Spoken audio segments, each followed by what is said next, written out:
تو حضور نے فرمایا جو دو چیزوں کی ضمانت دے، میں کس کی ضمانت دیتا ہوں؟ جنت کی۔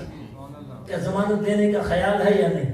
پروگرام ہے یا نہیں؟ آدھی سودا کر لیتے ہیں، آدھی سودا ہم سب سودا کر لیتے ہیں۔ حضور کا فرمان تو قیامت تک کے لیے ہے، تو میں تم دو کی ضمانت دوں، میں جنت کی ضمانت دیتا ہوں۔ ارے دو تیرے اختیار میں ہے، وہ تیرے بس میں ہے، اور جنت مصطفیٰ کریم کے اختیار میں ہے۔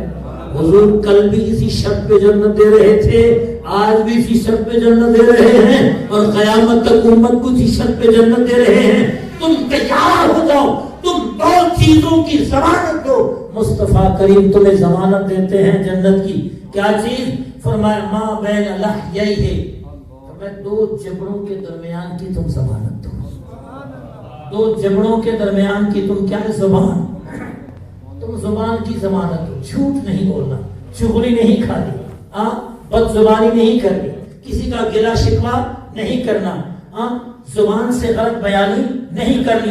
ارے تم زبان کی ضمانت دو، دو جبڑوں کے درمیان، وما بین رجلہ، اور جو دو ٹانگوں کے درمیان شرمگاہ ہے ان کی تم ضمانت دو، کہ غلط نہیں استعمال کرنا، زنا نہیں کرنا، غلط کام نہیں کرنا۔ فرمایا آگے آ جاؤ، میری امتی کہلاتے ہو، کام کرے۔ تم دو کی ضمانت دو، دو جبڑوں اور دو ٹانگوں کے درمیان زبان اور شرمگاہ کی ضمانت تم دے دو، جنت مصطفیٰ کریم سے لے لو۔ جنت کس سے لے لو؟ مصطفیٰ کریم سے لے لو۔